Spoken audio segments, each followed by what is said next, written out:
Nós vamos passar para o Ministério da Palavra e eu estou, na verdade, iniciando hoje uma série de mensagens que, permitindo Deus, vamos continuar nos próximos domingos. Na verdade, eu vou dividir o assunto em 3 domingos e o tema da nossa série é pecados da língua. Você tem 30 segundos para se arrepender de ter vindo, levantar e ir embora. Depois disso nós vamos trancar as portas, ninguém sai antes de terminar a reunião. E eu quero convidar você a abrir, por gentileza, sua Bíblia no livro do profeta Isaías, no capítulo 6.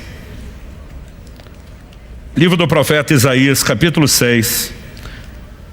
E nós vamos ler do versículo 1 até o versículo 7. Eu vou ler na Nova Almeida atualizada. O texto diz assim: no ano da morte do rei Uzias, eu vi o Senhor assentado sobre um alto e sublime trono, e as abas de suas vestes enchiam o templo. Serafins estavam por cima dele. Cada um tinha 6 asas, com 2 cobria o rosto, com 2 cobria os pés, e com 2 voava. E clamavam uns para os outros, dizendo: Santo, Santo, Santo é o Senhor dos exércitos, toda a terra está cheia da sua glória. Os umbrais das portas se moveram com a voz do que clamava, e o templo se encheu de fumaça. Então eu disse: ai de mim, estou perdido, porque sou homem de lábios impuros, e habito no meio de um povo de lábios impuros. E os meus olhos viram o Rei, o Senhor dos exércitos. Então um dos serafins voou para mim, trazendo na mão uma brasa viva, que havia tirado do altar com uma pinça. Com a brasa tocou a minha boca e disse: eis que essa brasa tocou seus lábios. A sua iniquidade foi tirada e o seu pecado perdoado. Eu quero tomar essa porção da palavra de Deus para abrir não apenas a série, mas cada uma das mensagens, porque Isaías tem uma experiência poderosa, gloriosa, impactante. E diz: os meus olhos viram o Rei, o Senhor dos exércitos. Não se tratava apenas de uma visão de Deus tão limitada como muitos outros experimentaram ao longo do Antigo Testamento, porque ele vê Deus assentado no trono, a sua majestade, ainda que tenha ido ao limite do que podia suportar. Ele está num ambiente onde os serafins estão proclamando a santidade de Deus, e essa percepção da santidade de Deus gera um contraste, provoca e realça um sentimento. A expressão do profeta diante da percepção de um ente, de um ser tão santo como Deus é: ai de mim, eu estou perdido. Outras traduções dizem: eu vou perecendo. Basicamente, eu vou morrer, eu não posso suportar essa santidade. E eu insisto, a percepção da santidade de Deus realça o contraste da ausência de santidade, da presença de pecado na vida de Isaías. Curioso é que nos primeiros capítulos do livro de Isaías, você vê ele pregando uma mensagem profética forte contra o pecado. Já no capítulo 1, ele começa dizendo para a nação de Israel: o boi conhece seu dono, o jumento seu possuidor, mas Israel não me conhece. E ele vai para cima e bate com força. Mas nesse momento, ele se vê, na linguagem nossa, como farinha do mesmo saco. Ele diz: sou um homem de lábios impuros e habito no meio de um povo de impuros lábios. Ou seja, sou tão pecador quanto esse povo todo que eu venho chamando a atenção e repreendendo. Curioso é que de tanta coisa errada para ver, o que é realçado nessa experiência é dizer: eu sou um homem de lábios impuros. Habito no meio de um povo, as traduções mais antigas só invertem, impuros lábios, para dizer a mesma coisa. O que significa lábios impuros? Ele não estava sugerindo que usou batom radioativo ou beijou o que não podia. O anjo, quando toca justamente a boca do profeta com a brasa, diz: tua iniquidade foi tirada, teu pecado foi perdoado. Está falando de impureza no sentido de pecado. E nós precisamos reconhecer que a Bíblia apresenta uma área, um departamento específico de pecado relacionado à nossa boca, aos nossos lábios, à nossa língua. E Deus tem não apenas o desejo de expor o que ainda precisa ser trabalhado em nós, mas nos levar a um processo de santificação, de mudança, de transformação. O propósito dessa brasa não era apenas perdoar, remover a culpa de um pecado cometido, mas era santificar, era libertá-lo, era empoderá-lo para que houvesse mudança nessa área. Então, essa expressão pecados da língua, na verdade eu tirei do Salmo 39:1, né? Porque são mencionados nas Escrituras em outros lugares. No Salmo 39:1, uma oração de Davi, ele afirma: eu disse comigo mesmo, guardarei os meus caminhos para não pecar com a língua, porém mordaça a minha boca. Para não pecar com a língua. Provérbio de Salomão, Provérbios 10:19. Quem fala demais acaba caindo em transgressão, mas quem controla a língua é sábio. A gente sabe já pela sabedoria popular que falar muito não é coisa boa. Os antigos diziam: quem muito fala dá bom dia para cavalo, né? Mas não se trata apenas de falar o que não deveria. Aqui a Escritura está falando especificamente, né, de alguém que acaba caindo em transgressão. Ou seja, existem pecados que são relacionados à língua, ao que falamos. E muitas vezes nós criamos uma espécie de psicologia de compensação na nossa cabeça para dizer: mas esses não são dos mais sérios, não são dos mais graves. E o que eu quero, ao separar 3 domingos para tratar disso, é te mostrar que isso é mais sério do que na verdade a gente tem percebido. No Evangelho de Mateus, no capítulo 12, eu quero ler dos versos 33 a 37, palavras de Nosso Senhor, o ensino de Jesus. Ele diz: tornem a árvore boa e o seu fruto será bom, ou tornem a árvore má e o seu fruto será mau, porque pelo fruto se conhece a árvore. Ele está dizendo, a qualidade do fruto depende da natureza e da qualidade da árvore. Mas ele segue: raça de víboras, verso 34 agora. Como vocês podem falar coisas boas sendo maus? Porque a boca fala do que está cheio o coração. A pessoa, verso 35, a pessoa boa tira do tesouro bom coisas boas, mas a pessoa má, do mau tesouro, e aqui ele está falando do coração, tira coisas más. Verso 36 e 37, digo a vocês que no dia do juízo, as pessoas darão conta de toda palavra inútil que proferirem, porque pelas suas palavras você será justificado e pelas suas palavras você será condenado. Jesus, ele fala que eu e você podemos mudar o tipo de árvore. Podemos nos tornar árvore boa, podemos nos tornar árvore, né, ruim. Como? Dependendo a maneira que eu e você nos conduzimos em relação ao falar. O que falamos revela que tipo de árvore nós nos tornamos. A Bíblia diz: a boca fala do que está cheio o coração. O que sai dos nossos lábios expõe o que está do lado de dentro. Então não se trata apenas de um pecado verbal, no sentido de que o que você fala pode agredir ou ferir alguém. Ele na verdade está expondo a iniquidade do lado de dentro. E é um termômetro, é um lugar, né, para eu e você realmente conferir as coisas. Mas quando a Bíblia diz que no dia do juízo nós vamos dar conta de toda a palavra inútil falada, nós não podemos simplesmente olhar e dizer isso é assunto periférico, secundário, quando falamos da prática da doutrina cristã. Aliás, me permita ler com você um outro texto, que é Tiago, capítulo 3. Eu vou começar no verso 2, vou até o 8. Porque todos tropeçamos em muitas coisas. Em primeiro lugar, todo mundo sem exceção, muitas áreas de tropeço. Nós, quando nos convertemos, tivemos uma experiência de santificação inicial. Deus remove a culpa, o peso, a condenação, a vergonha de pecados praticados. Mas isso não significa que eu e você fomos aperfeiçoados por inteiro. A gente deu uma boa melhorada, graças a Deus. Mas existe agora um processo que nós chamamos de santificação progressiva. O apóstolo Paulo diz em segunda, carta de Paulo aos Coríntios, no capítulo 7, no verso 1, sobre aperfeiçoar a santidade no temor do Senhor. Então agora seguimos sendo trabalhados por Deus, cooperando com Ele para que a gente mude, até que chegue o bendito dia do ápice da redenção, com a volta de Jesus, a ressurreição dos mortos, onde a Bíblia diz que esse corpo será glorificado, nossa carne será transformada, e eu e você vamos vivenciar então a obra final da santificação, que ela será completa com a erradicação do pecado, e da nossa carne. Até que esse dia chegue, precisamos da santificação progressiva e precisamos controlar essas áreas. E Tiago, ele aborda os cristãos que ainda não chegaram à perfeição, mas que almejam isso. Todos tropeçamos em muitas coisas, mas ele diz: se alguém não tropeça no falar, é um indivíduo perfeito, capaz de refrear também todo o corpo. Basicamente ele está dizendo, muitas áreas merecem a nossa atenção quando o assunto é evitar tropeço. Ele está dizendo, se você entender o quão sério estratégico, é a questão da fala, e conseguir ter vitória nessa área. Ele está dizendo que você vai vencer as demais áreas. Então nós não podemos simplesmente olhar para isso e dizer, não é sério, não é importante. Tiago continua e ele diz no verso 3, ora, se colocamos um freio na boca dos cavalos para que nos obedeçam, também lhes dirigimos o corpo inteiro. Observem igualmente, e vai usar outro exemplo, alegoria, os navios, que sendo tão grandes e impelidos por fortes ventos, são dirigidos por um pequeníssimo leme e levados para onde o piloto quer. Assim também a língua, igual freio na boca do cavalo, igual o leme do navio.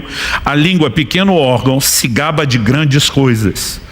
Vejam como uma fagulha incendeia uma grande floresta. Você não precisa mais do que uma pequena fagulha para um grande incêndio. E depois de entrar com esse outro paralelo, ele vai dizer no verso 6, ora, a língua é um fogo, é um mundo de maldade. A língua está situada entre os membros do nosso corpo e contamina o corpo inteiro. E não só põe em chamas toda a carreira da existência humana, como também ela é mesmo posta em chamas pelo inferno. É isso mesmo que você ouviu. Pensa no lugar que o inferno quer inflamar, é a nossa língua. Pois toda espécie de animais, de aves, de répteis, seres marinhos se doma e tem sido domada pelo gênero humano. Mas a língua, ninguém é capaz de domar. É mal incontido, cheio de veneno mortal. Ou seja, só existe uma forma de termos vitória sobre essa área. Nós não vamos conseguir isso por nós mesmos.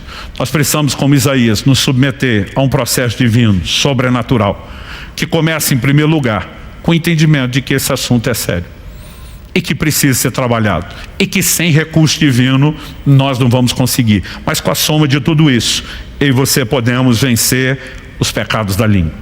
E nesses 3 domingos eu quero desenvolver não só o quão séria é a questão da fala, parcelando isso, né, nas introduções, mas eu quero me concentrar em algumas áreas específicas que Deus tem me incomodado bastante falar com vocês. Hoje nós vamos falar basicamente sobre murmuração e insultos. Insulto é a palavra mais bonita para evitar falar xingamento, palavrão, né, a vulga boca suja. Domingo que vem, permitindo Deus, nós vamos falar sobre maledicência e fofoca. Se você achar mais bonito, mexerico.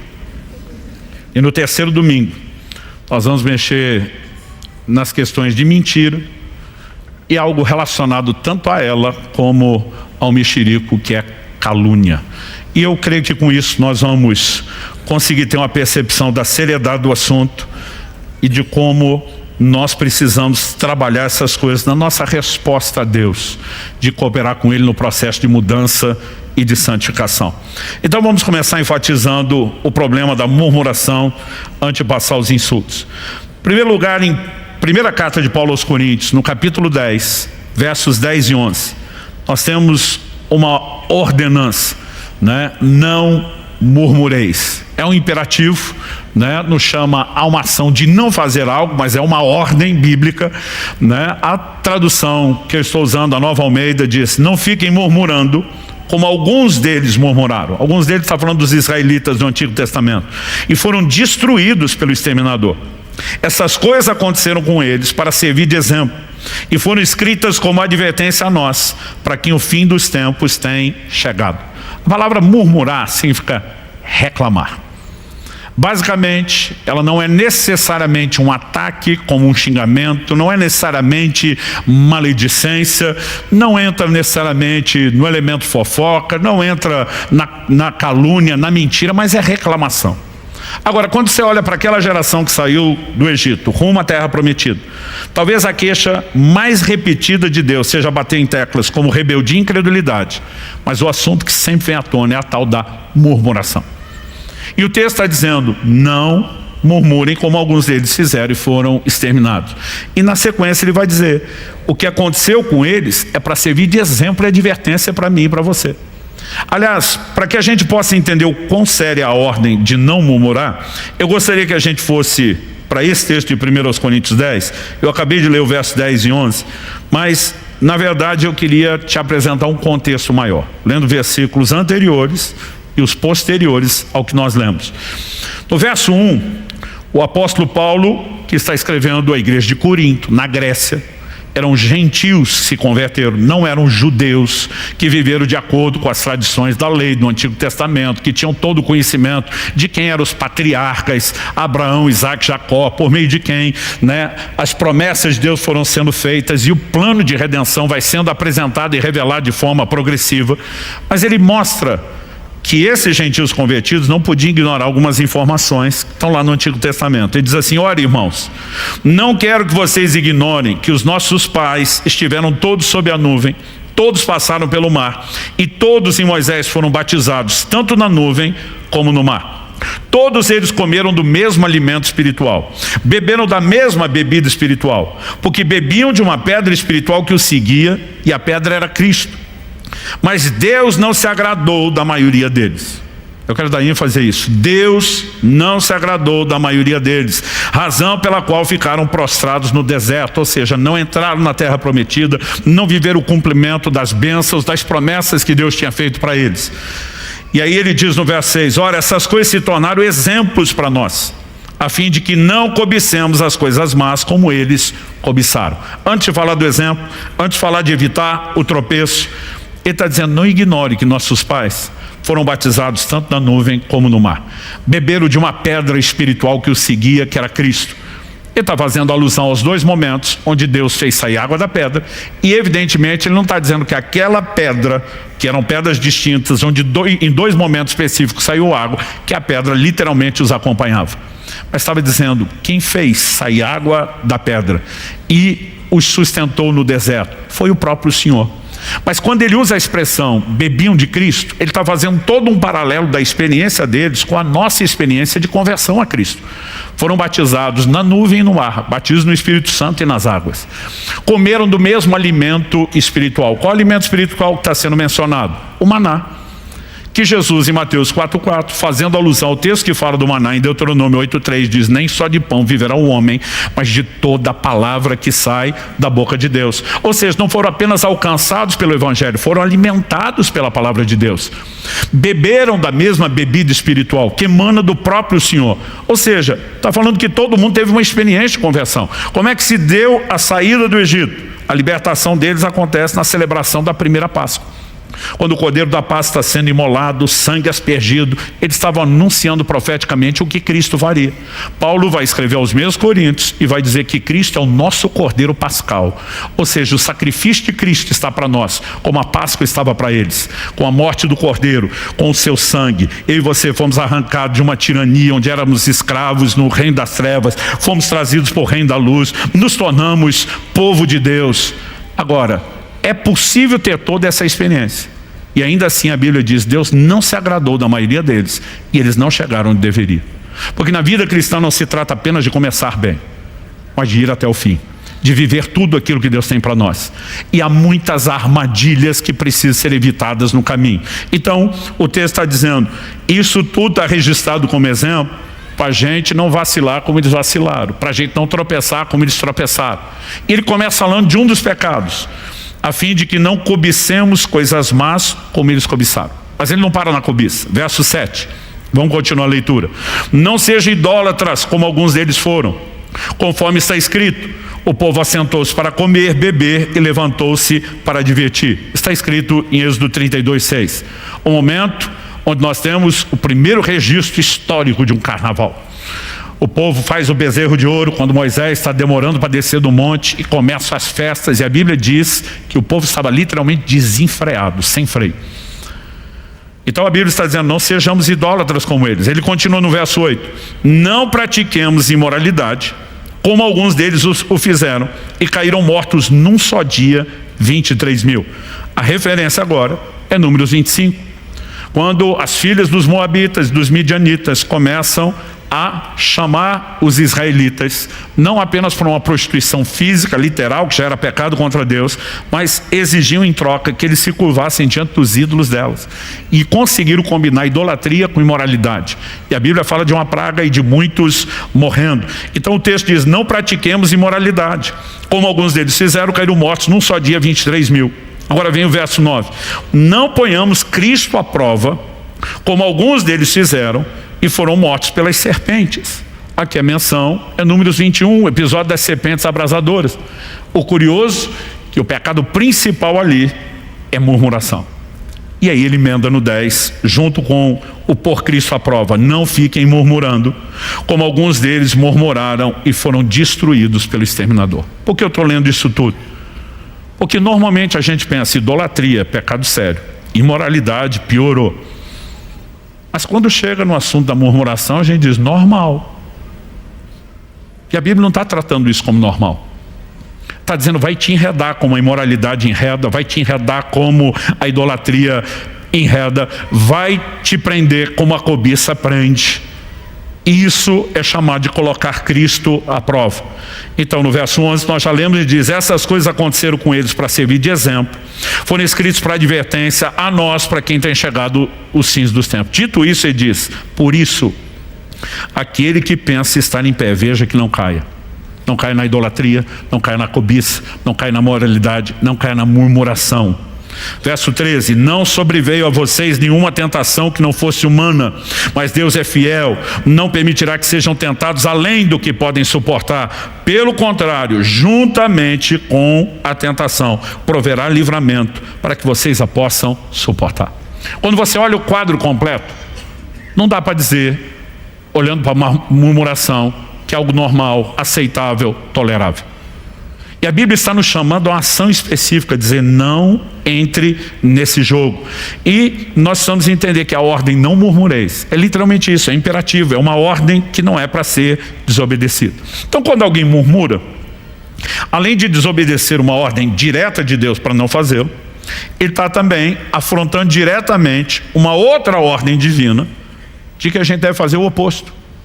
O que é o oposto? Em 1 Tessalonicenses 5,18, a Bíblia diz: em tudo deem graças, porque essa é a vontade de Deus para vocês em Cristo Jesus. Efésios capítulo 5, verso 20: dando sempre graças por tudo a nosso Deus e Pai, em nome do nosso Senhor Jesus Cristo. O cristão é orientado a usar a sua boca para bendizer a Deus, em toda e qualquer situação. O apóstolo Paulo chega a dizer aos Filipenses: eu aprendi a viver contente em toda e qualquer situação. Ou seja, a gente não reclama, a gente não murmura, a gente bendiz, a gente agradece, a gente louva a Deus. E a murmuração, ela é o oposto. Evidentemente, a gente tem a capacidade de conseguir justificar o fato de a gente estar murmurando. Porque a maioria de nós vão dizer: estou reclamando do que está certo eu reclamar. Atos capítulo 6, verso 1 diz assim: naqueles dias, aumentando o número dos discípulos, houve murmuração dos helenistas contra os hebreus, porque as viúvas deles estavam sendo esquecidas na distribuição diária. Pergunta é: as viúvas estavam mesmo sendo esquecidas? A resposta é sim.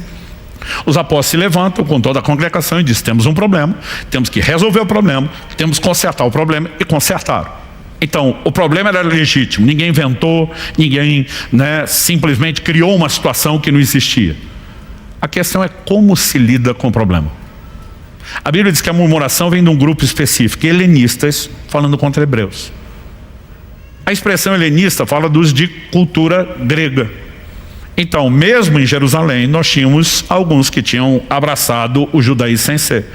E quando as viúvas estão sendo esquecidas por um motivo, a Bíblia diz: se multiplicou o número dos discípulos. Os apóstolos não davam conta de atender tantos milhares de convertidos. E nós precisamos entender que todo o crescimento gera desafios. Um dia desses, alguém falou para mim: pastor, eu tenho saudade de quando nós começamos lá na Água Verde, um culto só, e dava para pegar na sua mão.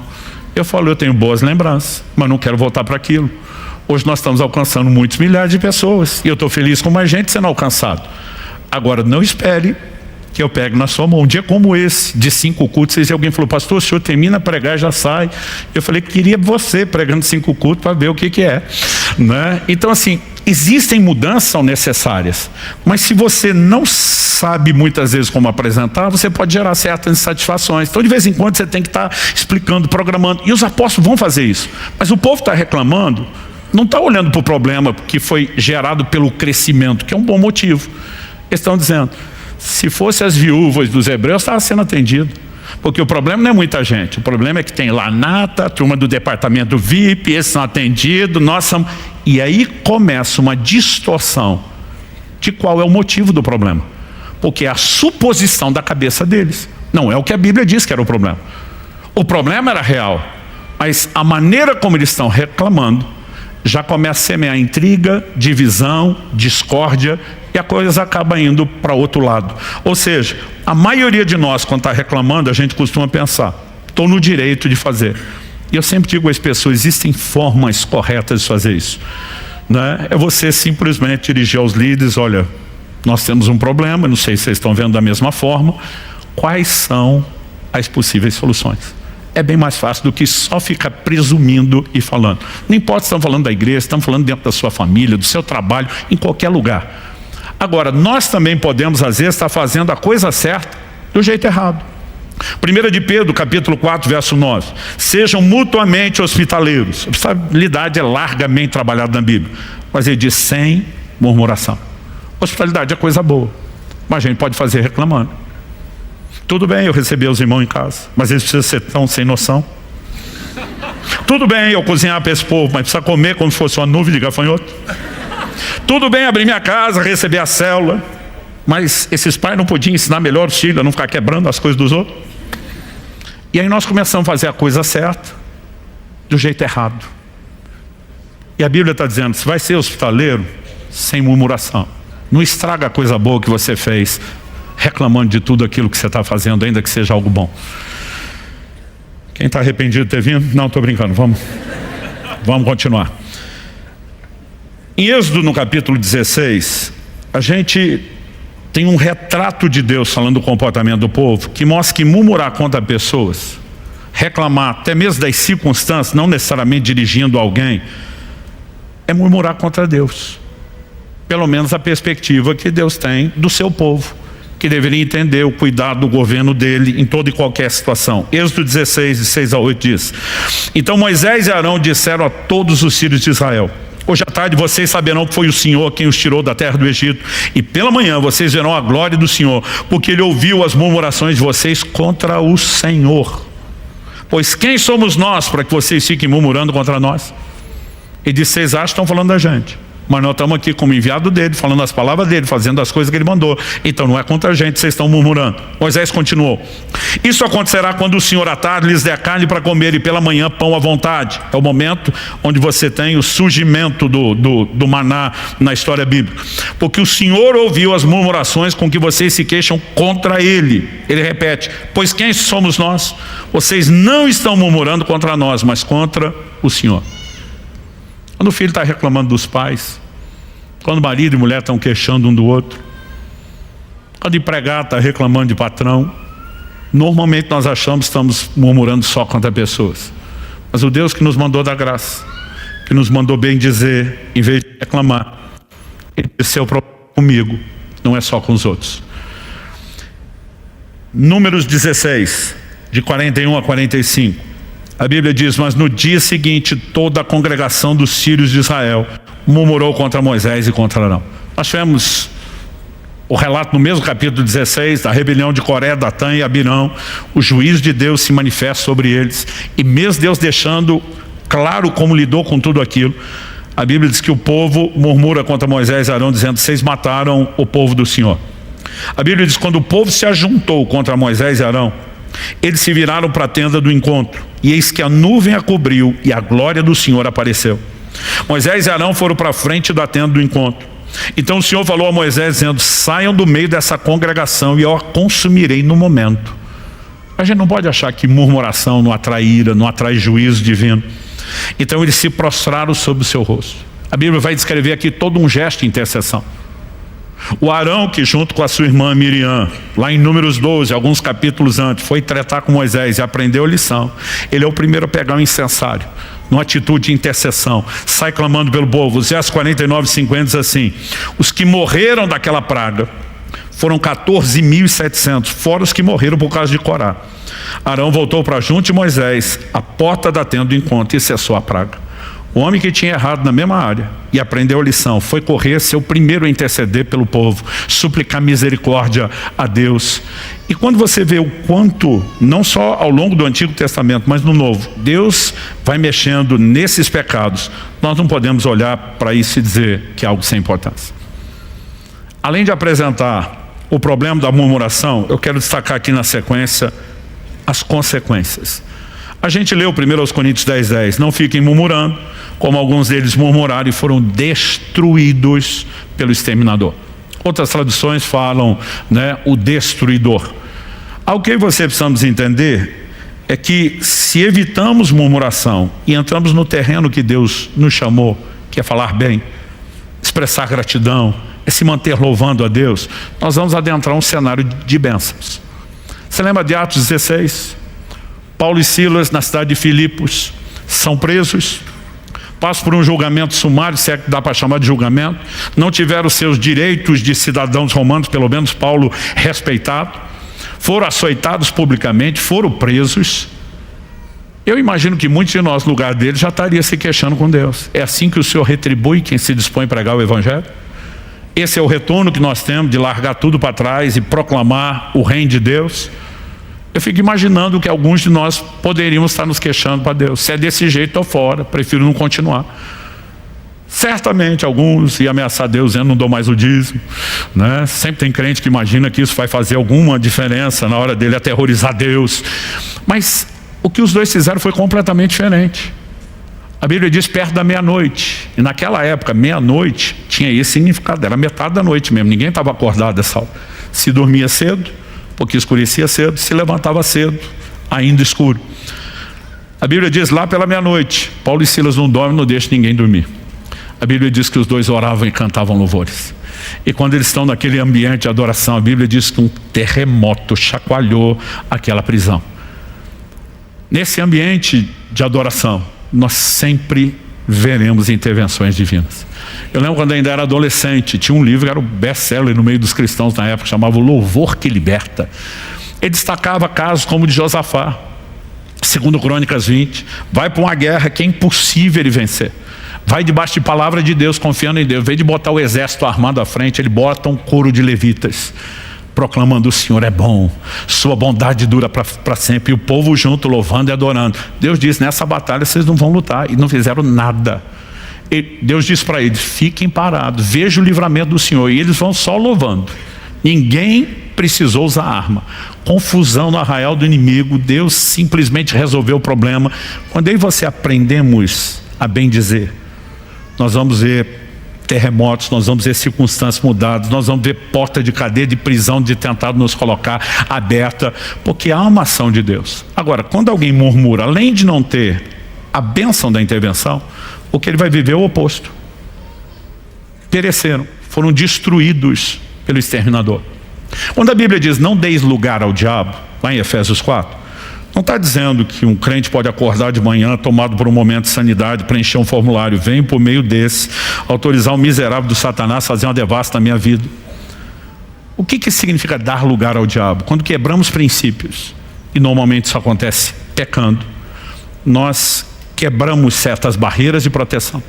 E aí, além de não ter a boa intervenção de Deus, nós nos expomos a péssimas ações malignas que possam ter lugar contra a minha e a sua vida.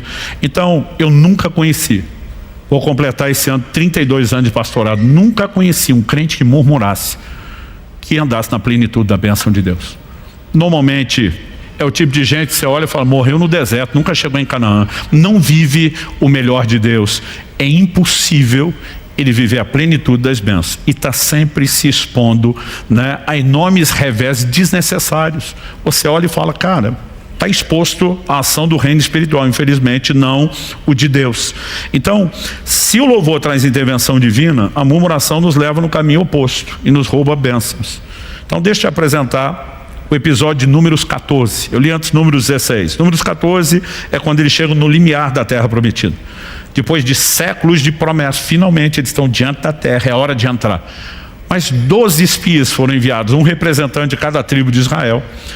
Desses 12, 10 voltam com um relatório ruim. Diz, a terra até é boa, mas tem gigante, não é para nós, Deus está de brincadeira, botou o doce na boca da criança para tirar. E eles desanimam o coração do povo. 2 deles, Josué e Caleb, ficam firmes, mas os 10 derreteram o coração do povo. Preste atenção, a Bíblia diz que a fé vem por ouvir, e ouvir a coisa certa, a palavra de Deus. Mas deixa eu te dizer algo, a incredulidade também vem por ouvir. Mas normalmente é aquilo que é errado, aquilo que é contrário à palavra de Deus. Então cuidado quem que você costuma dar ouvidos. porque isso pode afetar completamente seu destino. A Bíblia diz, Números 14, 26 e 27, depois o Senhor disse a Moisés e Arão, até quando vou aguentar essa má congregação que murmura contra mim? Tenho ouvido as murmurações que os filhos de Israel proferem contra mim. Não, nós estamos falando da terra.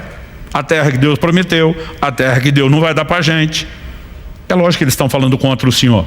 Diga-lhes, tão certo como eu vivo, diz o Senhor, vou tratar vocês de acordo com o que falaram aos meus ouvidos. Esse é o momento que Deus vai falar para aquela geração que Ele tirou do Egito.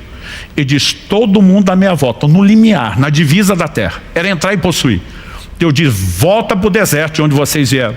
Para cada um dos 40 dias que os espias ficaram olhando a terra, para cada dia 1 ano, 40 anos vocês vão perambular no deserto, até que essa geração inteira morra sem entrar na terra prometida. Os filhos de vocês vão entrar, vocês não vão.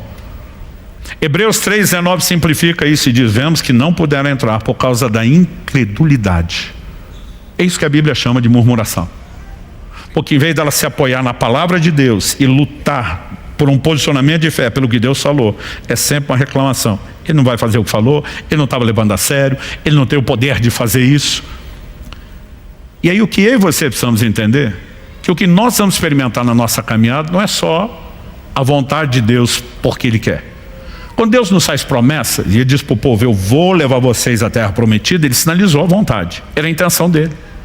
Mas quando não existe correspondência, Deus não pode terminar o processo. Você vai ver algumas vezes Jesus dizendo às pessoas, seja feito conforme a sua fé. Ele não estava dizendo o meu poder, a minha vontade. É lógico que o poder e a vontade dele serão acionados pela fé, mas ele está dizendo o que determina o que você vai experimentar, o que você crê. Aí Deus diz, vocês só murmuram e reclamam, eu vou dar a vocês exatamente o que vocês estão falando. Então vocês vão viver exatamente o que passaram a murmurar. Não conheço um crente que vive de murmuração e reclamação, que não viva debaixo dessa sentença, e ele experimenta exatamente aquilo que ele vive murmurando e reclamando. Nós precisamos entender isso. Salmo 106, fazendo uma releitura de Números 14, versos 24 a 27, Salmo 106 diz, também desprezaram a terra aprazível, está falando da terra prometida, não deram crédito à palavra de Deus, pelo contrário, murmuraram em suas tendas e não ouviram a voz do Senhor. Então lhe jurou de mão erguida que os havia de arrasar no deserto, e também espalharia entre as nações sua descendência e os dispersaria por outras terras. Eu digo, vou dar exatamente a vocês o que vocês estão falando. As consequências da murmuração não são apenas as circunstâncias ruins. Ela afeta a essência do propósito que Deus tem para mim e para você, seus filhos, povo dele.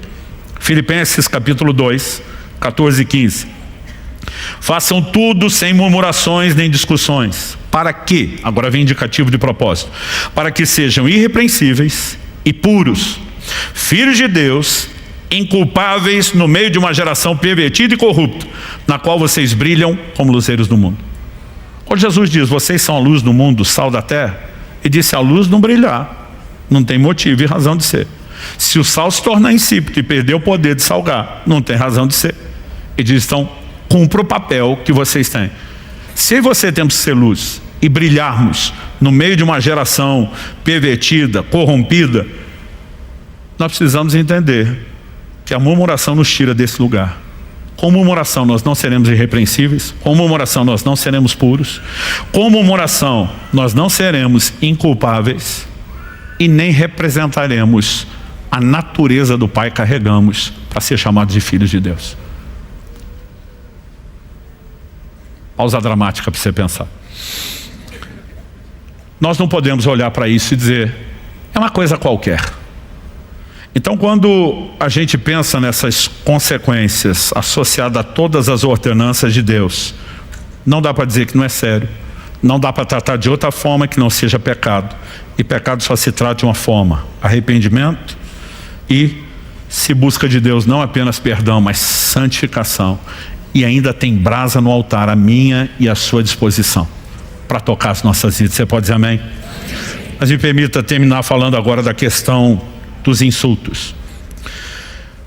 Em Efésios, no capítulo 4, no verso 29, a Bíblia diz, não saia da boca de vocês nenhuma, se você puder repetir comigo, nenhuma. Ou seja, nem uma sequer, nenhuma palavra suja, mas unicamente a que for boa para a edificação, conforme a necessidade, e assim transmita graça aos que ouvem. Efésios 4, 29. As traduções mais antigas, as mais clássicas, chamadas tradução por literalidade não equivalentes, elas usam a expressão: não sai da vossa boca nenhuma palavra torpe. A palavra ali traduzida torpe, na minha versão suja, no original grego, de acordo com os léxicos, é a palavra sapros, significa apodrecido, podre, corrompido por alguém não mais próprio para o uso, gasto, de qualidade pobre, ruim, impróprio para o uso, sem valor. É isso que não deve sair da minha e da sua boca. Não é apenas um insulto, não é apenas um palavrão, não é apenas um instigamento, é tudo aquilo que não edifica. E diz: saia unicamente a que for boa para a edificação. Vai edificar a vida de quem está ouvindo? O que eu vou falar vai gerar fé ou vai gerar desânimo? Vai inspirar ou vai derrubar a pessoa? Vai encorajar ou vai desanimar? Né? Então, nós precisamos entender, a Bíblia diz: conforme a necessidade, e assim transmita graça aos que ouvem. Se não vai comunicar a graça, não deveria ser falado. Isso vai envolver todas as coisas, inclusive aquilo que eu e você, quando falamos de palavra suja, precisamos ter em mente, que é o tipo de palavreado que usamos. Em Efésios, na mesma carta de Paulo aos Efésios, na sequência, no capítulo 5, eu quero ler dos versos 3 a 5. A orientação bíblica é clara sobre qual é a linguagem que convém aos santos, ao povo de Deus. E diz assim: que a imoralidade sexual e toda impureza ou avareza não sejam nem sequer mencionadas entre vocês, como convém a santos. Ele não está falando de praticar imoralidade, impureza ou avareza. Ele está falando de falar coisas relacionadas à imoralidade, impureza e avareza. Isso significa que nós já temos a resposta a uma pergunta. Na vida de alguém que se converteu e encontrou a Cristo, as mesmas piadas sujas de antigamente deveriam estar sendo contadas? A resposta é não. O mesmo linguajar de baixo calão que muitos de nós crescemos falando com a maior naturalidade deveria estar sendo falado, não convém a santos. Isso tinha a ver com o velho homem, mas não com o novo homem. Vamos continuar a leitura. Depois não sejam nem sequer mencionados entre vocês como convém a santos. Ele diz: não usem linguagem grosseira, não digam coisas tolas nem indecentes, pois isso não convém. Pelo contrário, digam palavras de ação de graças. Fiquem sabendo isso: nenhuma pessoa imoral, impura ou avarenta, porque avareza é idolatria, tem herança no reino de Cristo e de Deus. Você lembra que ele toca nesses assuntos de imoralidade, impureza e avareza, para dizer não é para falar. E agora ele diz: porque essas pessoas não têm lugar no reino de Deus. Se você seguir a lógica que ele está construindo, ele está dizendo: o problema não é só quem pratica imoralidade, idolatria e avareza. Até um linguajar que reflete isso já está nos sabotando. Então assim, não dá para simplesmente se converter e acreditar que dá para viver sem filtro. Colossenses capítulo 3, de 8 a 10. Agora, porém, abandonem igualmente todas essas coisas: ira, indignação, maldade, blasfêmia, aqui entram xingamentos, linguagem obscena no falar. Essa expressão traduzida linguagem obscena no falar, do grego ascrologia, significa palavra suja, discurso obsceno ou baixo, né? Palavrão, traduzindo. Não mintam uns aos outros. Esse é um outro pecado da língua mentira que nós vamos tratar em outra mensagem. Uma vez que vocês se despiram da velha natureza com as suas práticas e se revestiram da nova natureza, que se renova para o pleno conhecimento, segundo a imagem daquele que o criou. Honestamente, querido, nós precisamos entender aonde Deus está tentando nos levar. E não é um lugar onde você chega só com esforço, sem recursos divinos. Mas não é Deus sozinho que te empurra para lá se você não cooperar com Ele. Então nós precisamos entender que isso é parte do processo de santificação, mudança de linguagem. Alguns de nós tivemos o privilégio de crescer em lares onde não se falava tanta baixaria. Outros de nós crescemos ouvindo isso e reproduzimos com a maior naturalidade, porque foi uma vida inteira. Mas a partir do momento que nos convertemos, sabemos que Deus olha para nós com paciência, sabe que somos crianças espirituais que estão num processo de crescimento, mas essas coisas precisam ser faladas. Não para que se gere condenação, mas para que se proponha a mensagem bíblica que tem que ser pregada e ensinada de mudança. Em Apocalipse, no capítulo 13, no verso 5, quando a Bíblia fala de uma das bestas do Apocalipse, a personificação do mal, Apocalipse 13, 5 diz: foi-lhe dada uma boca que proferia arrogâncias e blasfêmias. Eu não sei te dizer quantas vezes já vi pessoas que num profundo nível de endemoniamento blasfemam contra Deus e xingam todo mundo que em volta. Isso é a linguagem do reino das trevas, não é a linguagem do reino de Deus, daqueles que foram chamados para andar na luz. Quem está entendendo? Tiago capítulo 3, eu vou usar esse texto numa das próximas mensagens para trabalhar melhor outro assunto, mas aqui também cabe. Tiago 3, de 10 a 12, ele diz: de uma só boca procede bênção e maldição. Está falando da boca dos crentes. Meus irmãos, isso não deveria ser assim. Repita comigo: isso não deveria ser assim.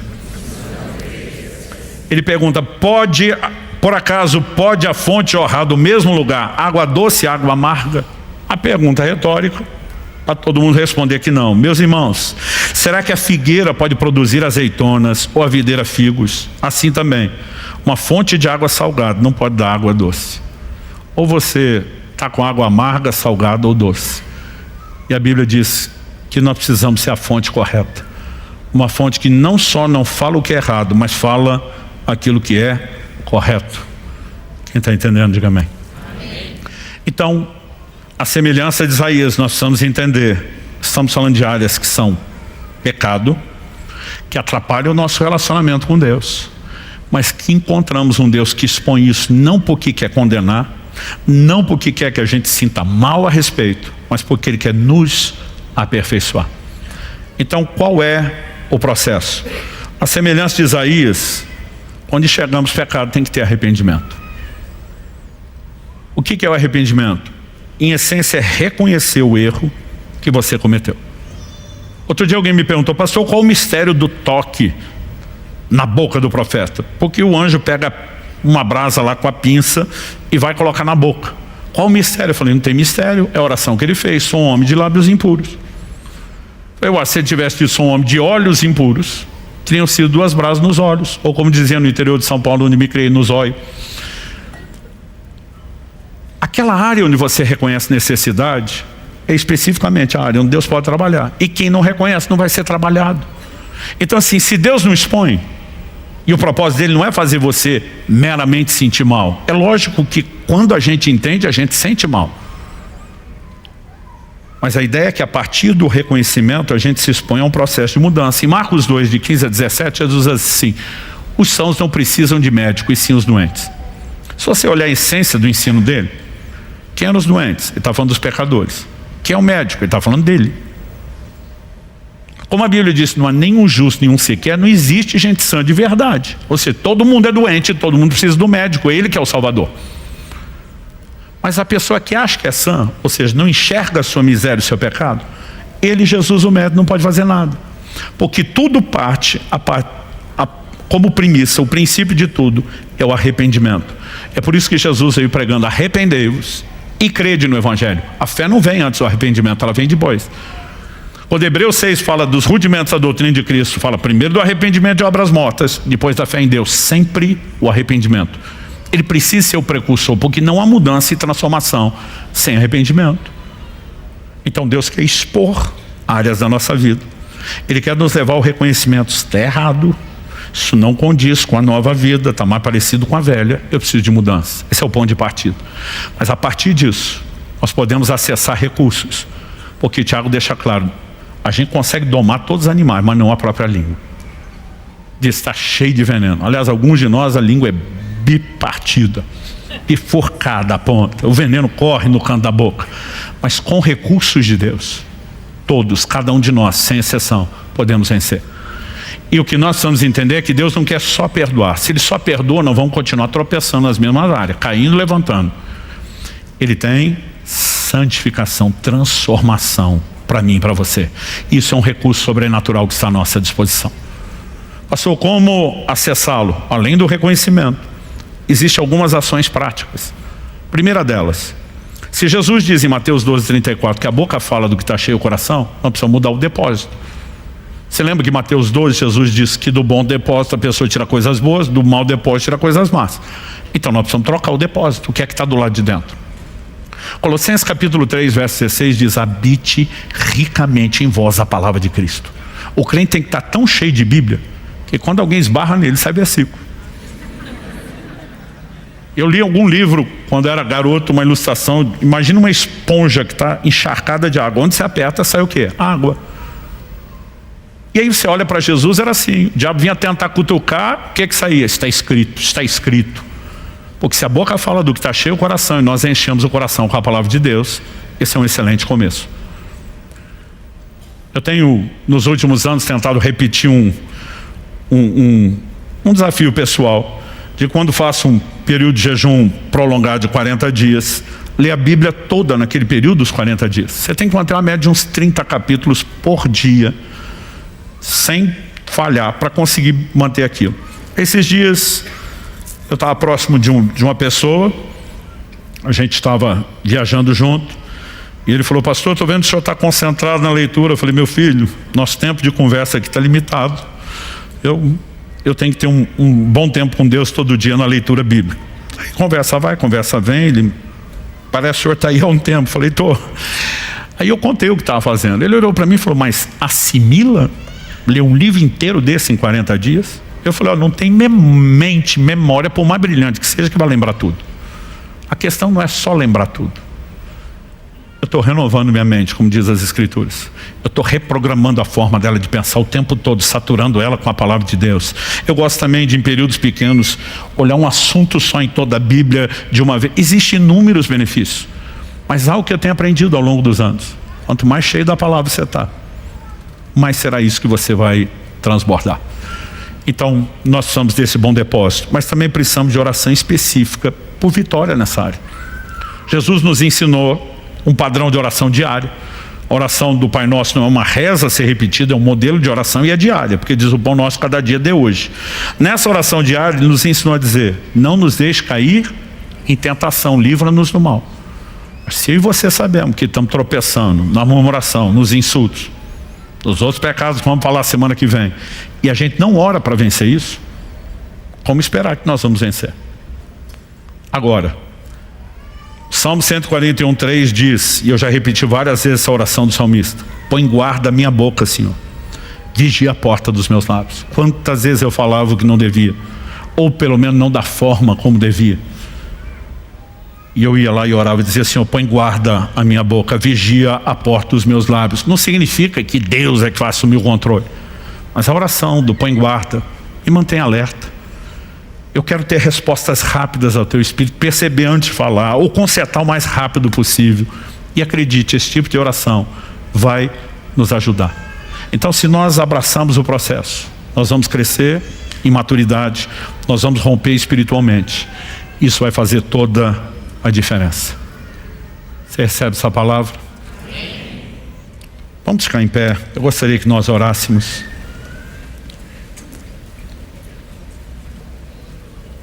Como eu disse antes, cada domingo nós vamos ter começo, meio e fim. Se alguém não conseguir estar todo, vai entender aquilo que está ouvindo a cada domingo, mas com a soma não só de assuntos, áreas de tropeço diferentes, como também ensinando sobre a seriedade do que falamos.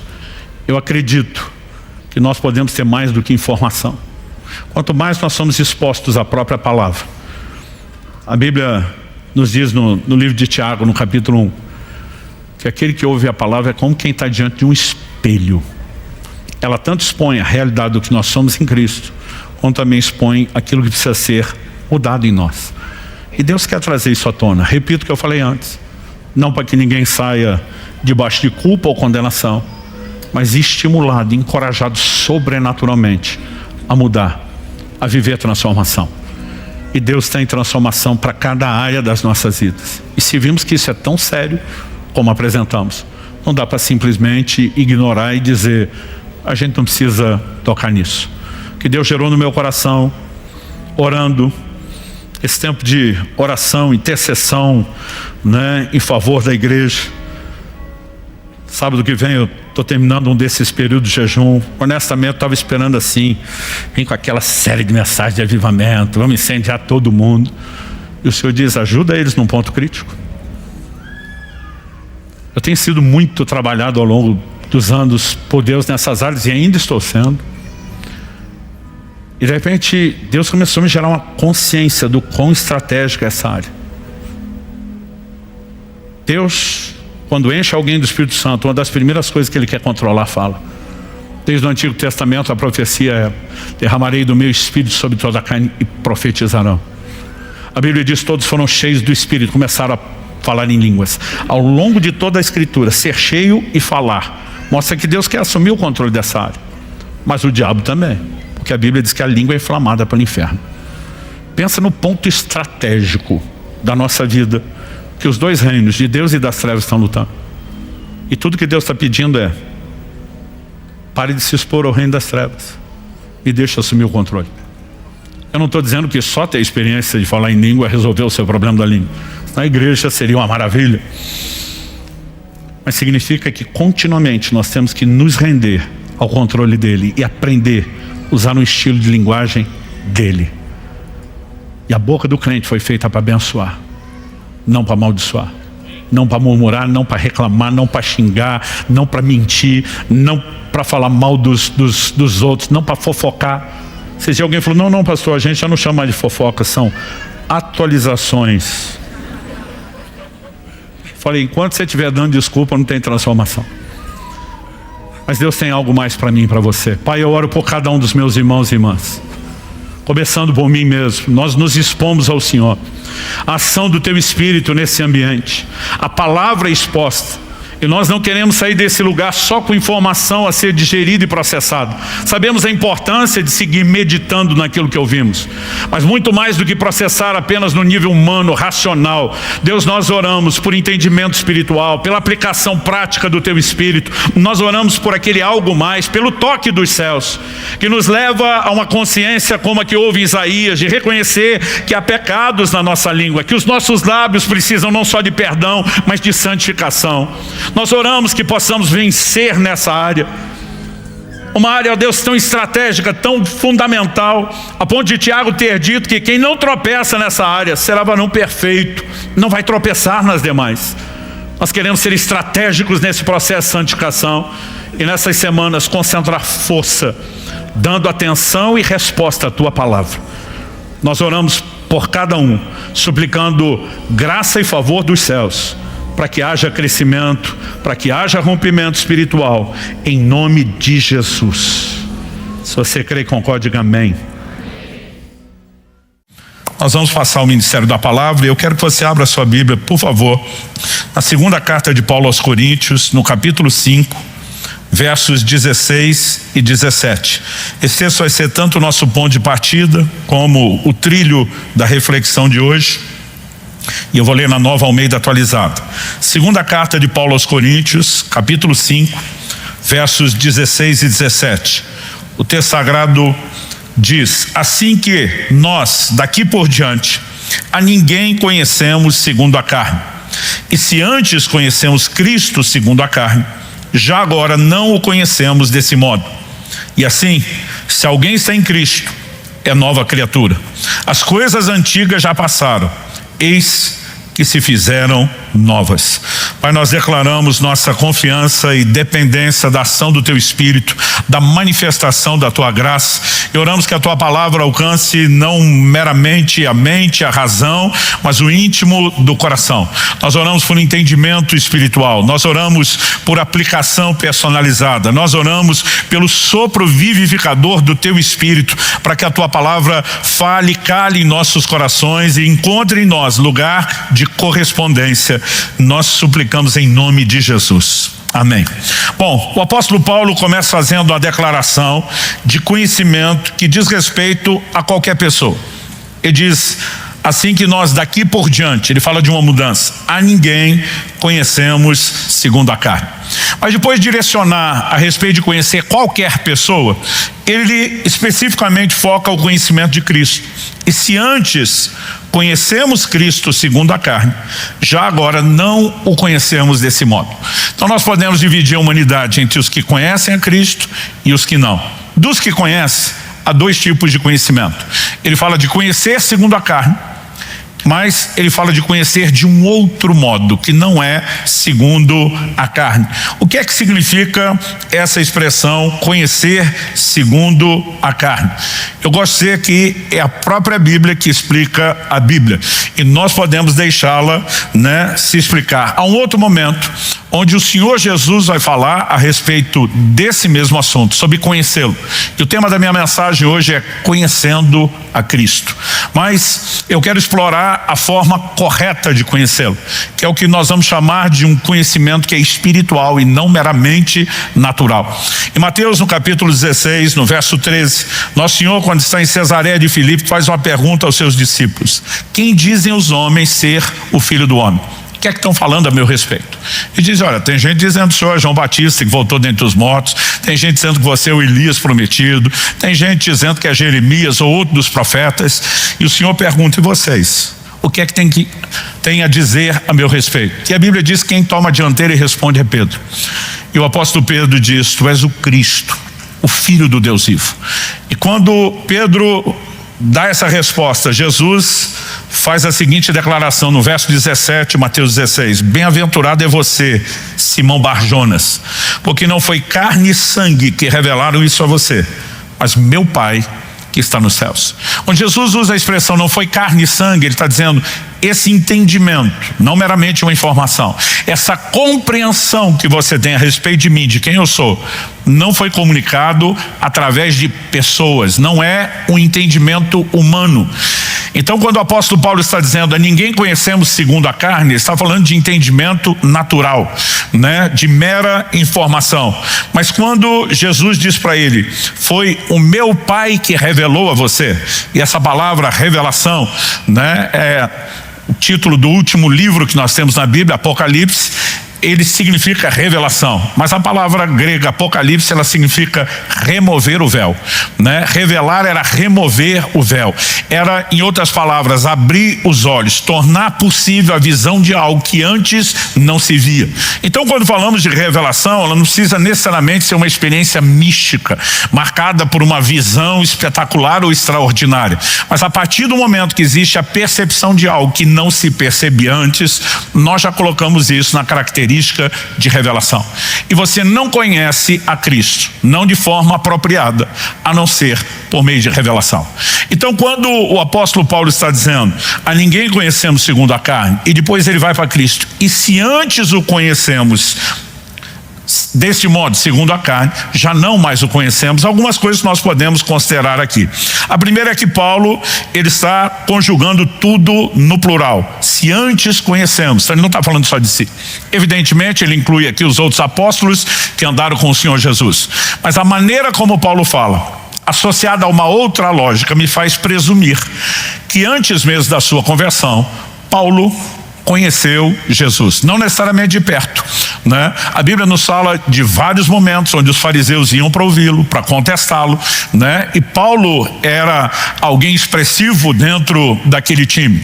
Quando nós temos ali o capítulo 8, a primeira menção de Paulo liderando a perseguição contra a igreja, nós estamos falando dos primeiros anos do cristianismo, Ainda que o apóstolo Paulo não tenha acompanhado todo o ministério de Jesus, ouvido todos os seus ensinos, até porque havia resistência em relação a isso, é impossível, vamos dizer assim, estatisticamente dizendo, a menos que Paulo estivesse vivendo em outro canto do planeta e não temos nenhum registro de que tenha acontecido isso, que ele não tivesse sido exposto de alguma forma, algum contato visual, ou até mesmo ouvido em algum momento Jesus falar. Agora, quando ele diz, se antes conhecemos Cristo segundo a carne, e ele está se incluindo no processo, ele admite algum nível de conhecimento, e ele não está falando a respeito só dos apóstolos. Aonde eu quero chegar com esse conceito que eu estou apresentando a você? Nós podemos dividir a humanidade em três grupos, dois grupos básicos, que conhecem a Cristo e os que não. Mas dos que conhecem, nós podemos criar outras duas subdivisões. os que o conhecem ou conheceram segundo a carne e os que o conhecem de um outro modo. Qual é a importância de fazermos a distinção da forma como se conhece a Cristo? É que conhecimento meramente natural, segundo a carne, não gera transformação. Mas a revelação ou o entendimento espiritual é o tipo de conhecimento que gera transformação. E isso é de fato a consequência do nível correto de conhecimento que eu quero que a gente possa entender ser tão importante perseguir. Então, em primeiro lugar, eu quero destacar o conhecimento sem transformação.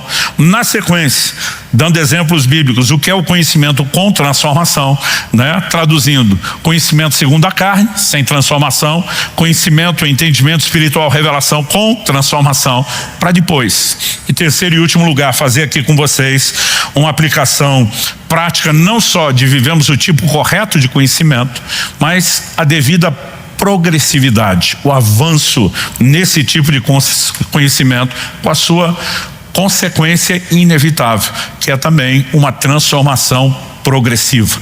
Então, falando do conhecimento sem transformação, ponto de partida para mim quando falamos dos exemplos bíblicos é um daqueles que foram chamados para ser apóstolo do Senhor Jesus, mas que é chamado na Escritura de o filho da perdição. O cara se perdeu e perdeu feio. Judas. Quando a gente fala a respeito de Judas, nós precisamos parar para pensar que esse homem caminhou anos ao lado do Senhor Jesus. Não estamos falando apenas de encontros semanais, como nós temos uma reunião, né, aos domingos. Nós estamos falando de alguém que viajava junto, comia junto, presenciava não apenas os ensinos, mas os milagres operados de Jesus.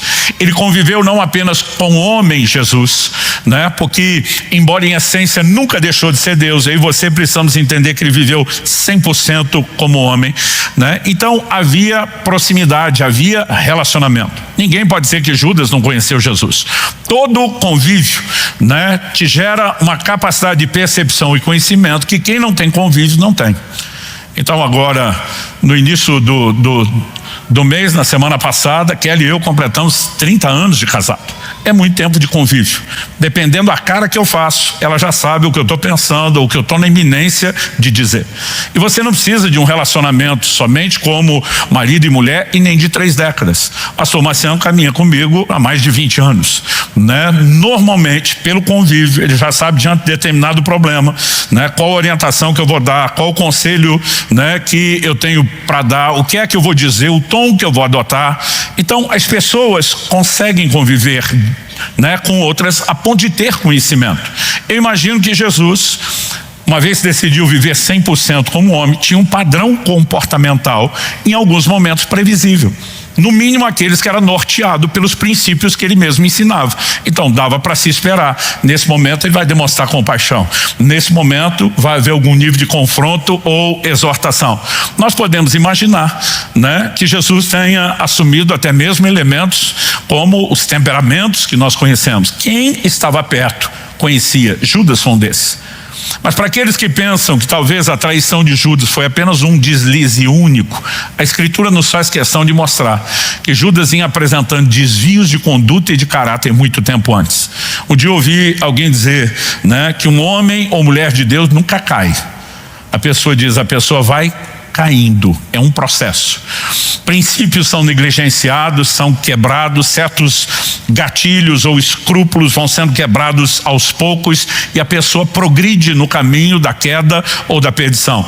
E o Evangelho de João, no capítulo 12, nos fala a respeito de um momento específico de uma oferta que é feita ao Senhor Jesus. Você conhece muito bem aquele exemplo, né, das Escrituras, quando um perfume é derramado ali aos pés do Senhor.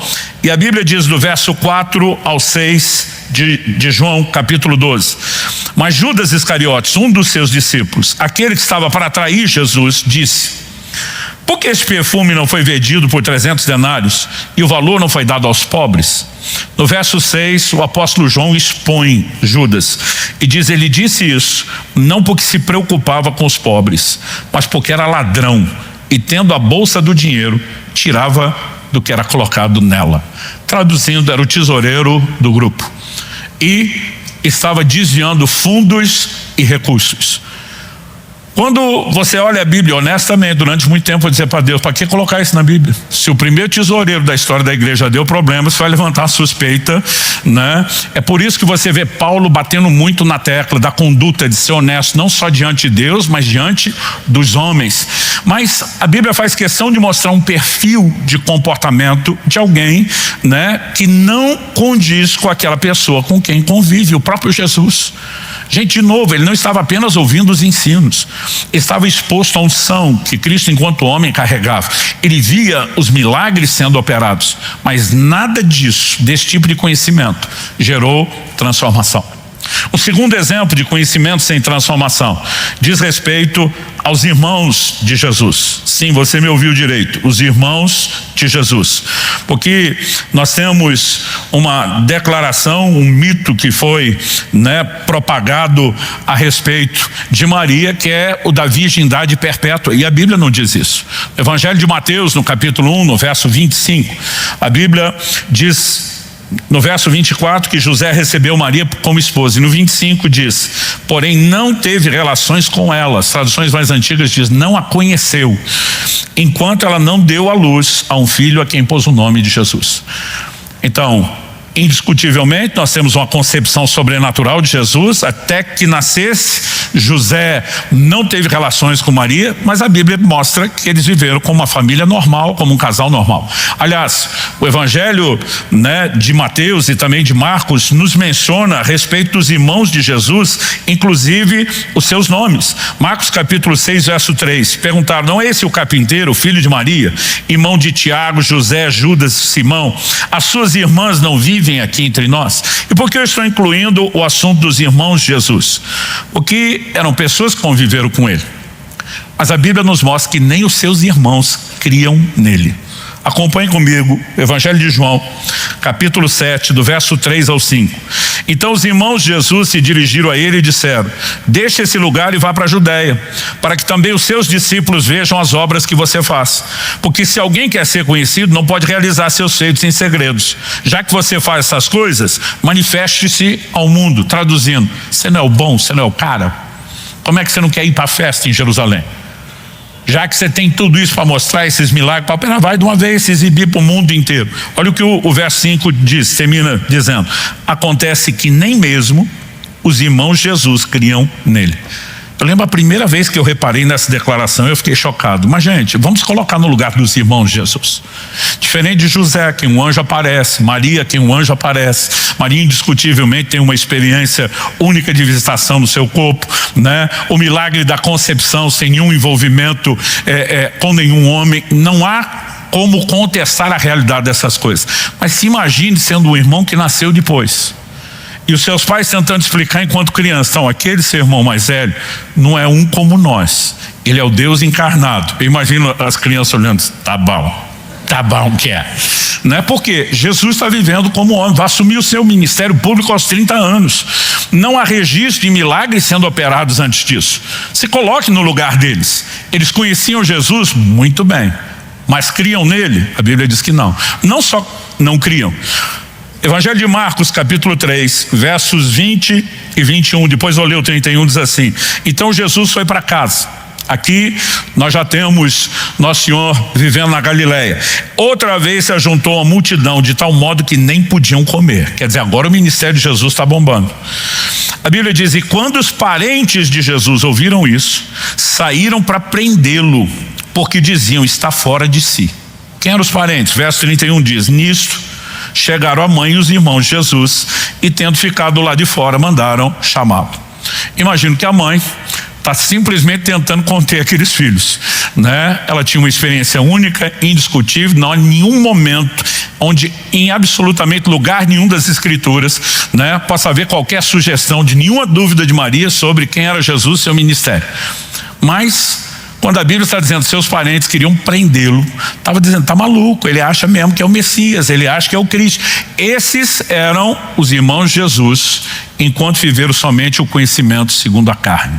Não podemos dizer que não conheciam Jesus, mas algo muda, e muda drasticamente. Porque logo no início da história da igreja, diferente de Judas, que nunca viveu transformação, os irmãos de Jesus viveram. Logo depois de Nosso Senhor ser assunto aos céus, o registro que está em Atos capítulo 1 vai até o versículo 12.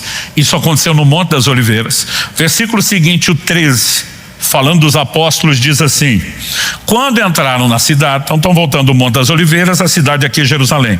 Quando entraram na cidade, subiram para o cenáculo, é o lugar onde no dia de Pentecostes todos foram cheios do Espírito Santo. Subiram para o cenáculo, onde se reuniam Pedro, João, Tiago, André, Filipe, Tomé, Bartolomeu, Mateus, Tiago, filho de Alfeu, Simão Zelote e Judas, filho de Tiago. Ou seja, 11 dos apóstolos, porque nesse momento Judas Iscariote já se perdeu, não está no grupo. Matias ainda não entrou para substituir Judas. Todos esses perseveravam unânimes em oração, com as mulheres, com Maria, mãe de Jesus, e com os irmãos dele. Aqui nós temos um relato claro. O que é que acontece antes e depois com esse irmão Jesus? Em algum momento aquilo que era só conhecimento segundo a carne vai se transformar num conhecimento espiritual. Os irmãos de Jesus, eles sabem o desfecho da história, como Cristo foi crucificado, uma execução pública, morte incontestável.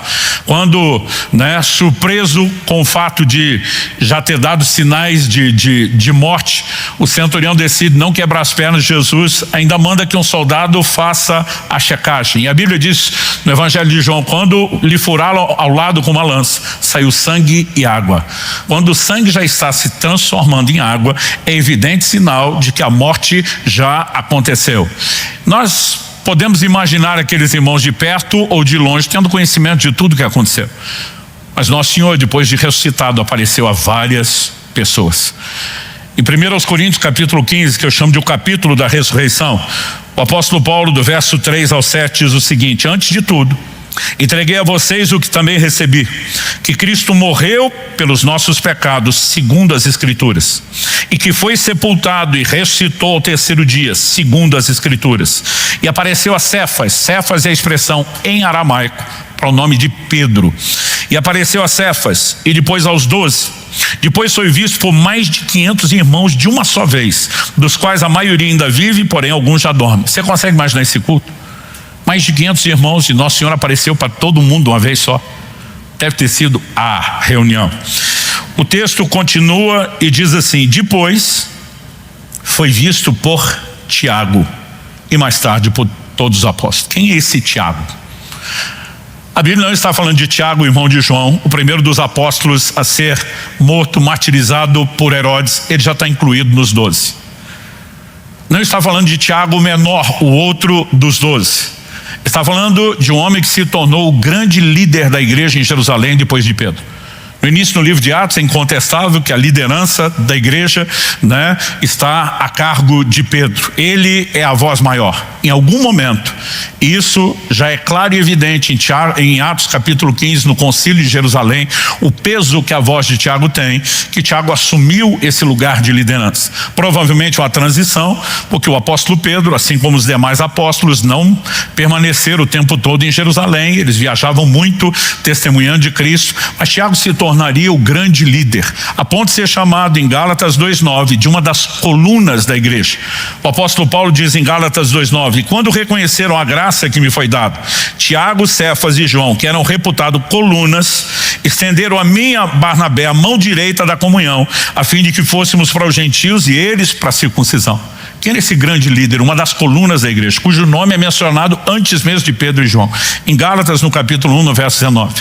O apóstolo Paulo se refere a Tiago como o irmão do Senhor. É um dos nomes que nós temos alistado ali em Marcos 6, dos irmãos de Jesus, Tiago. Curioso é que esses irmãos que não criam em Jesus, em algum momento passaram a crer. E a Bíblia fala de uma aparição específica de Jesus a Tiago. E depois da ressurreição, os irmãos que não criam nele passariam a crer. Porque quando o conhecimento, não segundo a carne, mas nesse patamar que nós chamamos de revelação entra, a transformação se estabelece e se processa. O apóstolo Paulo mesmo diz: nós já não conhecemos segundo a carne. Ele ouvia sobre Jesus, ele tinha raiva e perseguia Jesus. Tudo o que ele conheceu antes não produziu transformação, mas em algum momento, quando o Senhor lhe aparece, na estrada, naquele caminho para Damasco, as coisas vão mudar e vão mudar drasticamente. Daqui a pouco vou falar sobre a transformação de Paulo. Mas evidentemente nas Escrituras nós temos conhecimento sem transformação e temos conhecimento com transformação. Sem transformação é sempre o conhecimento segundo a carne. Com transformação é quando algum nível de revelação, de entendimento espiritual se estabelece, e esse é o grande ponto a ser perseguido. Eu e você precisamos entender que o Evangelho envolve aprender a respeito de Cristo. Em Efésios, no capítulo 4, no verso 20, o apóstolo Paulo, primeiro ele vai mencionar o comportamento de alguns e depois ele diz para a igreja: mas não foi assim que vocês aprenderam a Cristo. Então eles ensinavam sobre quem era Jesus, não apenas a sua pessoa, a sua obra redentora, passavam os seus ensinos. Quando o apóstolo Paulo vai ensinar sobre a ceia, ele diz: eu vos entreguei o que eu também recebi do Senhor. Ele não estava lá naquela última ceia, mas o Senhor, em uma das muitas vezes em que apareceu a Paulo, certamente o orientou sobre isso. Então não quer dizer que não havia aprendizado sobre a pessoa de Jesus, quem ele era, o que disse, o que fez. Mas eu e você precisamos entender que nós precisamos de mais do que informação sobre ele. Nós precisamos de revelação a respeito de Jesus, senão não haverá transformação. Nós sabemos que a transformação é progressiva, a progressividade é uma marca na vida cristã. A Bíblia diz que nós somos transformados de glória em glória, como fosse um degrau da escada depois do outro, na imagem do Senhor. Mas a transformação, ela só é progressiva porque ela é resultado de um conhecimento que também é progressivo. E aqui onde eu quero gastar um pouquinho mais de tempo. Eu falei em primeiro lugar do conhecimento sem transformação, citando Judas e os irmãos de Jesus. Eu falei do conhecimento com transformação, enfatizando os irmãos de Jesus, mas principalmente Tiago. Mas eu quero falar um pouco mais aqui sobre a progressividade do conhecimento e a sua consequência, que é a progressividade da transformação.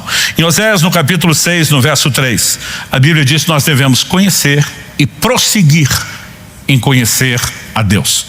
Ou seja, conhecimento de Deus não é algo que você esgota numa única experiência, por vários motivos. Em primeiro lugar, Deus é um ser ilimitado, infinito, e não há como eu e você esgotarmos o conhecimento de quem Ele é. Segundo, diferente de Deus, eu e você somos seres limitados, bem limitados, e nós não conseguimos absorver o conhecimento, nem aquilo que é possível na nossa limitação de uma única vez ou logo no início da conversão. Por um motivo, que a gente pode destacar aqui, entre outros, que é a questão de maturidade. No livro de Hebreus, no capítulo 5, no verso 11,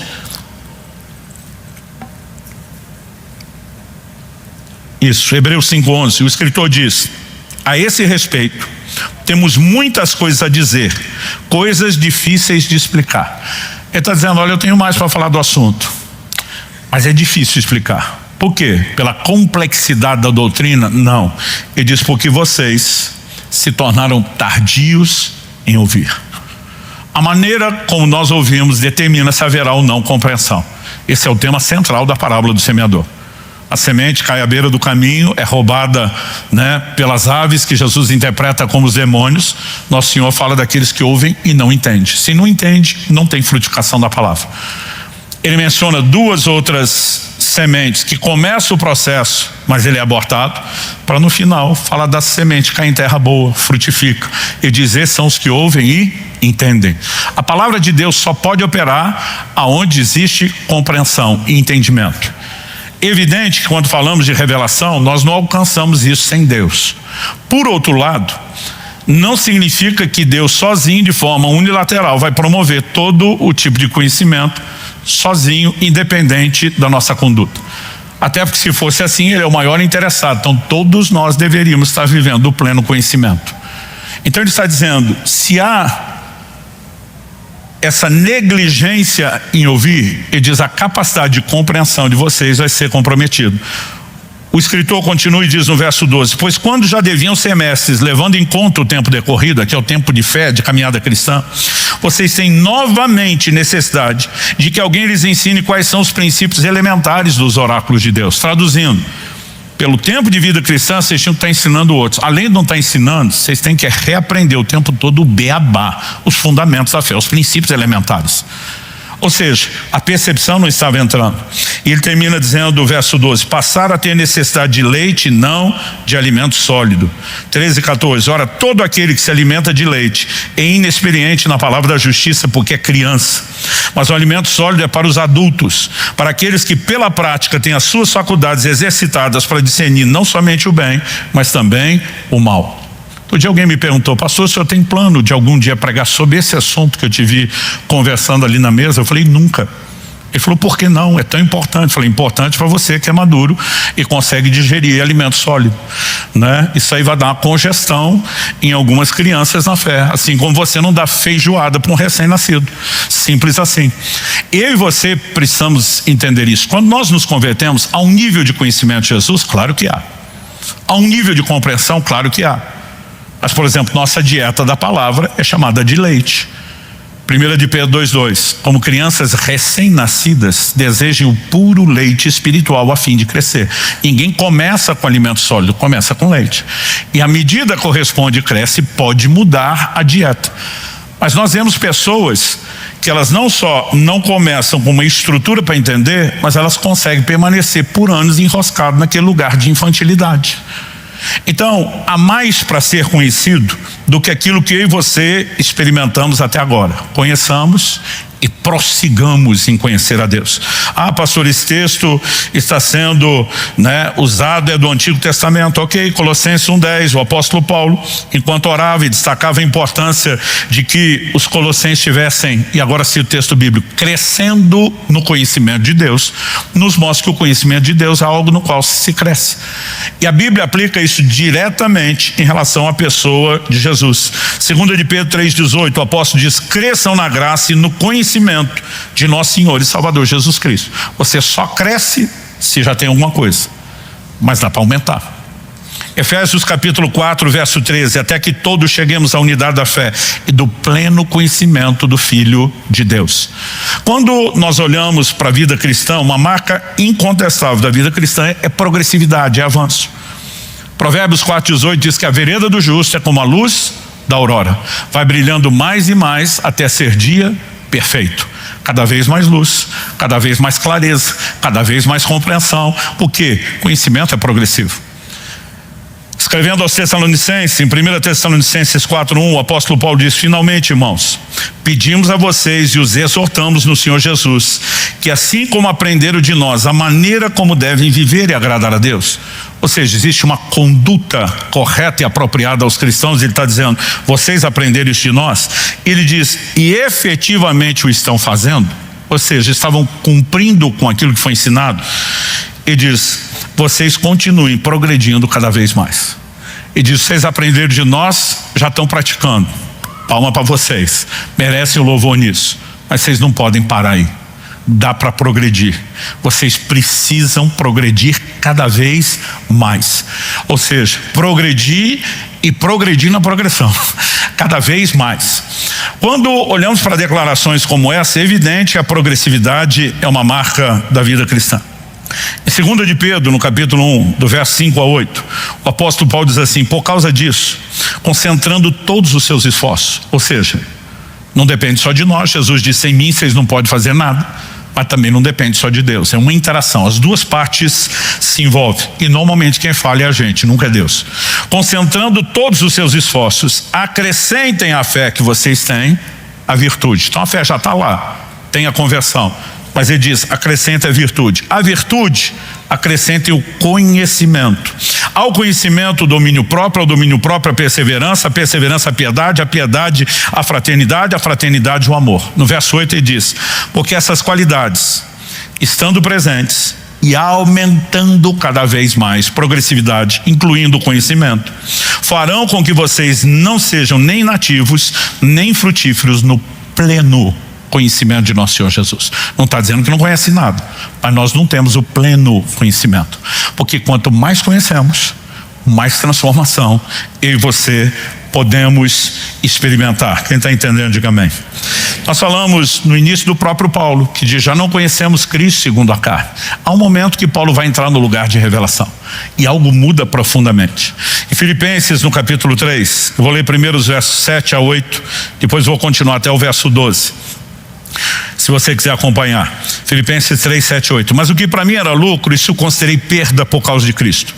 Na verdade, considero tudo como perda, por causa da sublimidade do conhecimento de Cristo Jesus, meu Senhor. Por causa dele perdi todas as coisas e as considero como lixo para ganhar a Cristo. Quando ele fala ganhar a Cristo, ele não está dizendo que ele não tem nada de Jesus. Ele já teve um encontro com o Senhor, mas ele está dizendo, eu ainda não tenho tudo. Está para ir além. Agora, Paulo diz, o que antes era lucro, outras traduções dizem ganho. E apesar das palavras lucro e ganho sugerirem que Paulo está falando de coisas materiais, ele não está falando disso. Ele está falando de outros valores. O que para mim era importante, o que para mim tinha valor, desvalorizou, perdeu importância. Por quê? Porque eu conheci algo muito mais importante. Quando ele fala da sublimidade do conhecimento de Cristo Jesus, outras traduções traduzem como a excelência do conhecimento, a suprema grandeza. A palavra no original grego é hiperusso. Hiperusso fala de algo que se sobressai, que se destaca, que se eleva, fala de proeminência. E diz, eu descobri algo tão superior, tão elevado, que diante da percepção de valor aqui, as outras coisas desvalorizaram. É essa revelação de quem Cristo é, de uma importância que não é apenas um consentimento mental, que produz transformação na minha e na sua vida. E o apóstolo Paulo não só viveu isso, ele continua, o fim do 8 ele diz assim, perdi todas as coisas, as considero como lixo para ganhar a Cristo. O 9 diz, ser achado nele, não tendo justiça própria que procede da lei, mas aquela que é mediante a fé em Cristo, a justiça que procede de Deus baseada na fé. Agora olha o 10, o que eu quero é conhecer Cristo. Paulo, você não conhece nada? É lógico que eu conheço, já mudou minha vida. Mas tem mais para se conhecer. Quem está entendendo? No início do meu ministério pastoral, 32 anos atrás, quando estava morando em Guarapuava, tinha um irmão, ele veio fazer depois parte do presbitério da igreja e até hoje, irmão Ailton. Encontrei ele essa semana numa conferência de pastores, estivemos aqui, foi sediado na nossa igreja.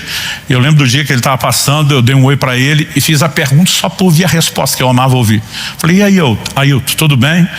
Ele respondeu o que eu sempre gostava de ouvir. Ele falou, tá tudo bem, mas tem espaço para melhorar, né? Tinha hora que eu perguntava, não era nem para saber como ele está, só para ouvir aquela empolgação. Tem espaço para melhorar. Não importa o quão boas as coisas estejam, tem espaço para melhorar. Não importa o quanto eu e você conheçamos já de Cristo, tem espaço para conhecer mais, ou seja, para melhorar. Então Paulo diz, para conhecer a Cristo, o poder da sua ressurreição, tomar parte nos seus sofrimentos, me tornar como ele na sua morte, para que de algum modo, para de algum modo alcançar a ressurreição dentre os mortos. Agora olha o 12.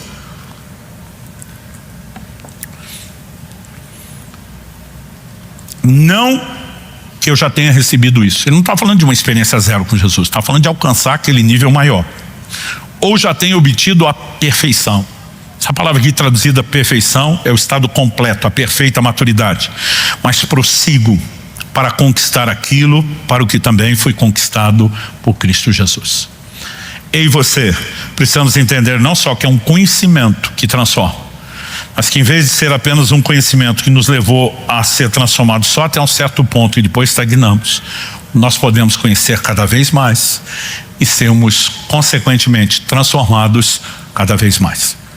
Mas a pergunta prática antes de terminarmos é, como podemos vivenciar esse tipo de conhecimento? Não o segundo a carne, que não produz transformação, mas esse que é espiritual.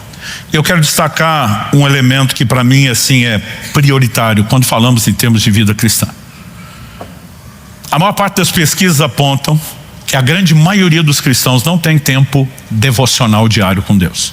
Aliás, a maioria parece não entender a dinâmica de um relacionamento que deveria ser diário, não fundamentado em cultos semanais, reuniões semanais como a celebração, ou mesmo uma segunda reunião que é a célula. Quando você olha lá para o Jardim do Éden, Deus, depois de criar o primeiro casal, os visitava diariamente. A Bíblia diz que as misericórdias do Senhor se renovam a cada manhã. Quando você olha para o maná, era uma porção diária. Ao longo de toda a Escritura, é evidente que Deus espera de nós um relacionamento no dia a dia. E nós precisamos entender que esse tempo devocional, ele é fundamental não por mera questão de religiosidade, mas para um processo que eu e você precisamos. Em Mateus, no capítulo 11, nos versos 28 e 29, Jesus diz assim: venham a mim, todos vocês estão cansados e sobrecarregados, e eu os aliviarei. Tomem sobre vocês o meu jugo e aprendam de mim, porque eu sou manso e humilde de coração, e vocês acharão descanso para a sua alma. A maioria das pessoas me parece olhar para esse texto só para dizer assim: bom, se eu estou cansado, sobrecarregado, eu posso ir a Jesus, conseguir alívio e descanso para a alma. Mas não foi só isso que ele falou. Ele diz: aprendam de mim, eu sou manso e humilde. Eu quero que você manifeste o mesmo nível de humildade e de mansidão que eu tenho. Mas como que eu e você podemos aprender de Jesus? Antes do verbo aprender, que aparece no verso 29, nós temos um convite que apresenta outro verbo no 28. Venham a mim.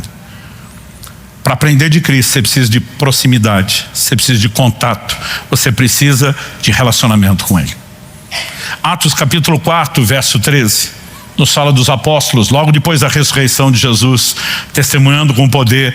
E a Bíblia diz em Atos 4,13 o seguinte: e reconheceram que eles haviam estado com Jesus. Olha que interessante essa frase.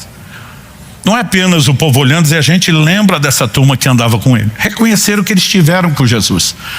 Alguns talvez não lembravam da feição e do rosto de quem acompanhava Jesus na época em que possa ter visto. Mas eles pregavam a mesma mensagem, eles falavam a mesma língua, eles carregavam a mesma unção de Jesus, eles operavam os mesmos milagres. O pessoal olha e diz: essa é a turma que anda com ele, convive com ele a ponto de ser afetada por ele. Essa tem sido uma oração que eu tenho feito bastante a Deus. Senhor, que as pessoas possam reconhecer que eu estive com o Senhor.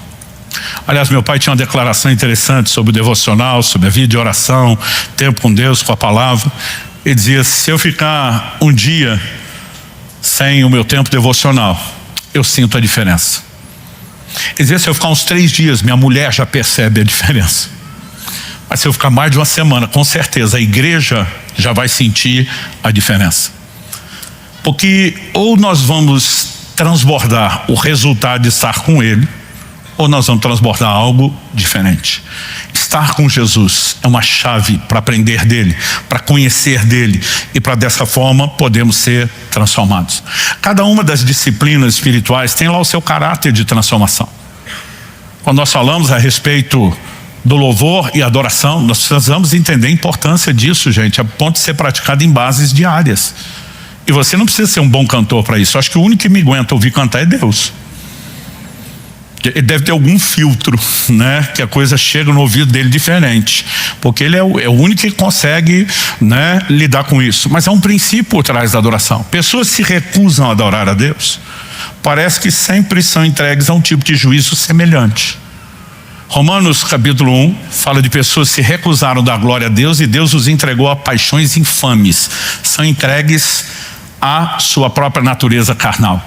A Bíblia diz que Herodes se recusou a dar glória a Deus e morreu comido de bicho. O juízo sempre parece vir e se manifestar na carne. Por outro lado, inúmeros outros textos nos mostram que no ambiente de adoração, a carne é mortificada, a transformação acontece. Eu gosto de uma declaração do salmista falando do ambiente de louvor e adoração, diz: eu me satisfarei com a sua imagem pelas manhãs. Existe algo transformador nas práticas espirituais. O jejum que nos leva a quebrar essa natureza carnal, né, e combinado às outras experiências, também vai nos permitir viver transformação. Mas eu queria destacar hoje 2 disciplinas espirituais acima das outras. Eu não estou dizendo que as outras não são importantes. Louvor e adoração deveria ser praticado só nos cultos. Isso aí deve ser praticado em base diária. E nem sempre você precisa cantar para manter esse espírito de louvor. Você está vindo de casa para a igreja hoje, louvor, adoração, está comendo solto no carro. Não importa se vai ter 5 cultos. A gente não precisa depender desse ambiente, né? Eu estou em viagem e preciso treinar numa academia. Eu não faço questão nenhuma de ouvir o tuxe-tuxe que a turma vai ouvir lá dentro. Eu investi num fone de ouvido, né, que ele isola o ruído do ambiente e me dá uma definição fantástica para a música que eu estou ouvindo. Então o tuxe-tuxe está rolando lá de fora, não estou ouvindo nada. Eu estou lá com louvor e adoração. E tem hora que eu vou lá para Nárnia, né? Eu tenho hora que eu assusto as pessoas na academia, eu levanto a mão, eu choro, eu dou glória a Deus, eu falo